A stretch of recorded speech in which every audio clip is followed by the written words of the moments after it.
doing my live stream. Not this live stream. The one for, unfortunately, for a funeral.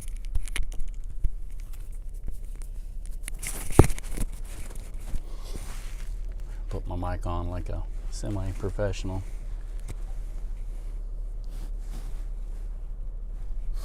But that's the mission for today. Get set up for tomorrow. Tomorrow morning, not bright and early, but bright enough and early enough for a weekend. And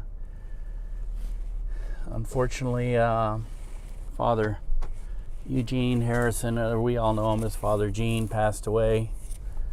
He had a stroke last, was it Thursday? What is that? The 2nd. That would have been Tuesday. I believe he passed away on Thursday. And so I've been volunteering to do live streaming of the church, and Father Gary has requested that I live stream the memorial service for Father Gene because he's a Redemptorist father and he's served in different Redemptorist missions and churches, and they would like to they can't be here, and a lot of people can't be at these things because of the beer flu. And so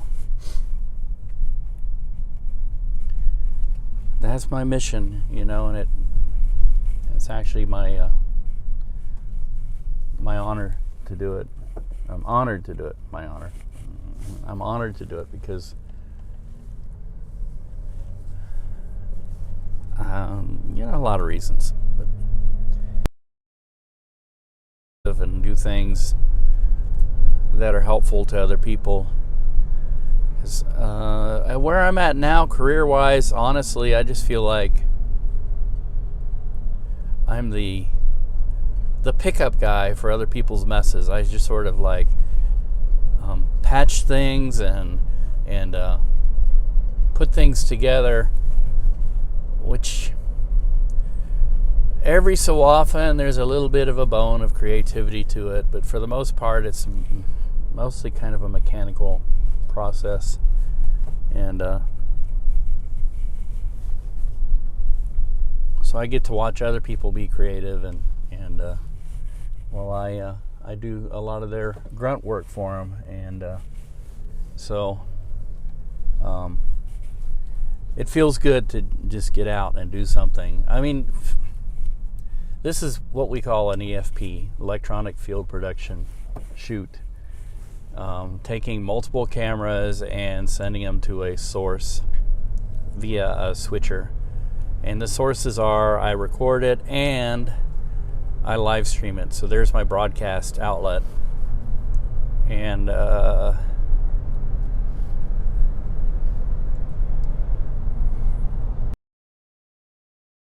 this too is a more or less a mechanical process. It's a process that over time and practice I've learned how to do this kind of thing, but it's not necessarily the most creative. To me, creative would be more like going out and acquiring video and trying to help tell a story, and then shooting it in such a way that I can tell the story, and then it's a coherent story. And let me turn this camera around. I'm sure people find this rather dull. I don't know about other people, but when it's me, I'd rather see something and you can just kind of hear what I'm saying. And if you don't want to hear me, you can just turn the volume down and just enjoy the sights of the beautiful Kansas City on it says it's 37 degrees outside on a above freezing day. And I look at those clouds and I think, we're in for more weather. That's what's called a mackerel sky.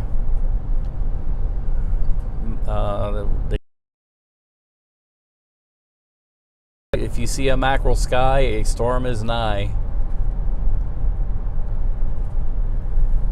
But yeah, so in all the creative endeavors and people talking about gear and LUTs and techniques and everything, ultimately there's a story that has to come out of it. And there are a lot of people out there who are very crafty technically, you know, but they're still doing essentially what I've been saying, kind of a mechanical process. I mean, the creativity is in their technique, and you know, but you know, when you're looking at a work of art, like let's say a painting, you are looking at it as a whole. You're stepping back, and you don't care what brush the artist used, what paints the artist use, or you know, if it's a painting. All you care about is when you look at it, how does it make you, what impression does it leave on you, how does it make you feel, what kind of message do you get from it.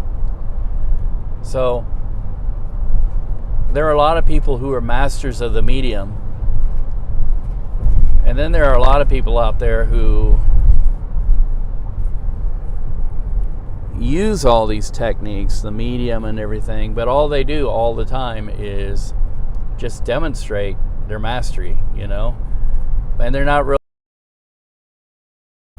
are doing videos about gear and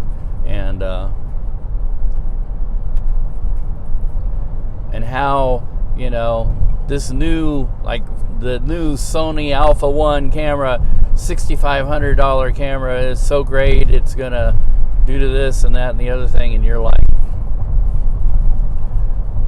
but I am seeing people produce work with 10, 15-year-old mirror SLR cameras, you know, and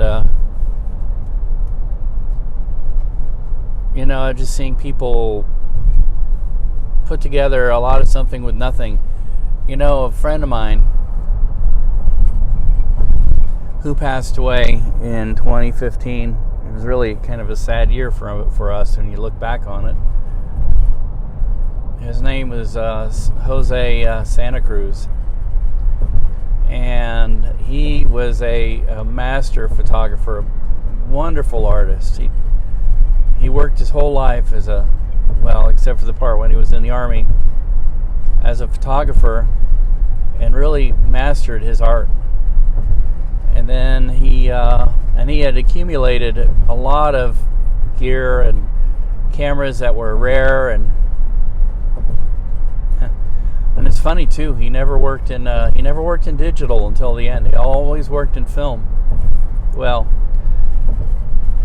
he got cancer of the kidney, and you know, and unfortunately, being an artist and the way we treat artists in the United States, he lost everything. He even lost his home, and that's how we discovered him, because we were doing a story on the homeless shelter, and me and Carrie Wickersham, and it was on a clothing drive. I said, hey, there is this person you really need to meet. We wish you could do a story on him, because he is atypical of the population that comes in here. He is, when you see him, you'll know he is not, he is just somebody who's had bad luck, and not somebody who's brought the bad luck in on himself. So around, what was it? I think it was 2013, around the Christmas season. Things were slow, and we asked our boss, can we do this story? We have this story, and he's like, yeah. And we called up and got Jose, and we planned it out. I brought a camera from home, and he went out, and it was the first time he ever touched a digital camera, was during that shoot. And we did this story, and it turned out really well. And then it got so much of a response from the community that people were like, I've got an old computer I can give them, and another person was like, I've got an old camera I can give them. So he went from having nothing to having gear, and he set out to work to create a piece of art that I've ever seen. Now, while he had lost all his cameras and stuff, this is how creative he was. He decided, well, I don't even have a camera, but I can still take pictures, if you can imagine that. And he used this old technique that was back from the dawn of photography, where he used the chemical process and imprints of the actual objects, and he created these wonderful works of art using, I don't even know how to describe it. He would use, like, he put like a leaf in this, the same stuff that you used to develop film, and it would create an imprint on the paper, and then he would develop it, and it was like unbelievably. So that is my point, and that is my inspiration, because I'm bad about that too. I'm going out buying stuff left and right, and I don't necessarily produce the most wonderful creative works of art. But this guy was creating something from nothing, and he was telling a story, and he was leaving an impression on people. And that other people would they would have to use thousands of dollars worth of gear and computers and everything else to generate this, and he was doing it by hand and just with his knowledge and experience and just his love for what he was doing. I really miss that guy.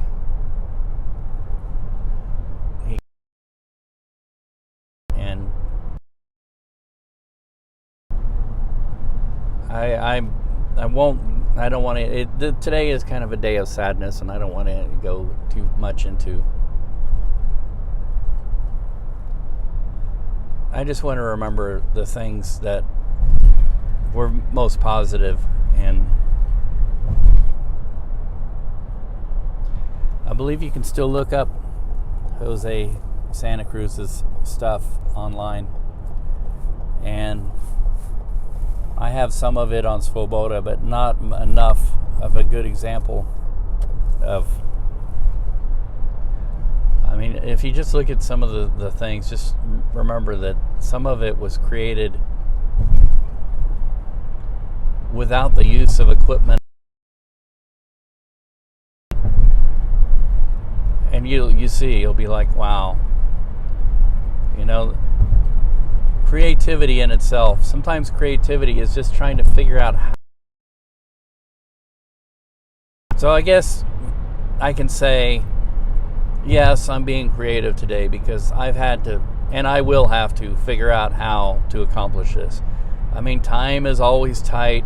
I got to fit this in a window and try not to disturb people in their morning, because today they're going to have the wake, and I sort of don't want to be setting up and rattling in the background, even though I've been told that it's all right to do so. I'm sort of like, no.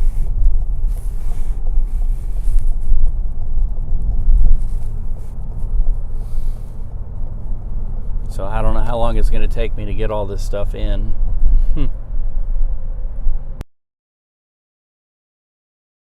And yeah, I've been talking a lot of politics and stuff, but on the way to doing this, I kind of want to leave that behind a little bit and just forget about it, for mainly not talking politics. I mostly want to talk history and how it relates to politics.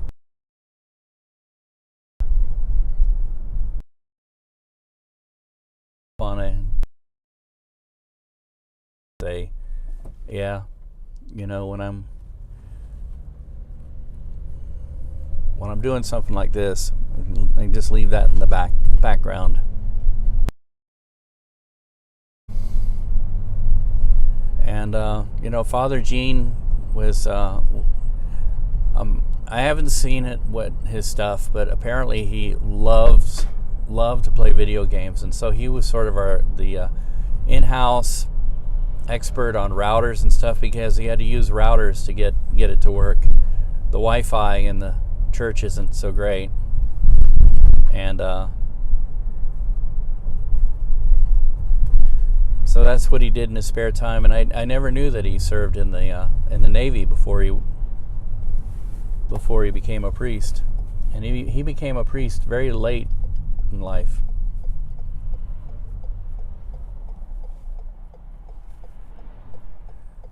He was ordained in 2001, and it was like the mid 90s when he decided he wanted to go for, what they call it, the vocations, or as the priests will refer to it, and a lot of the lay people receiving the calling from God.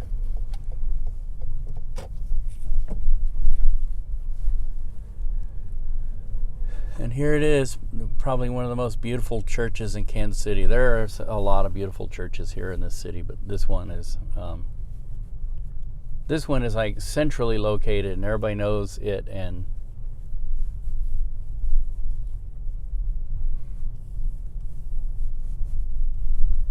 well, anyway, I believe I either have to check in. I might see if the doors are unlocked. And if not, then I'll go check in. So, thanks for watching and listening to my spiel. Hee hee.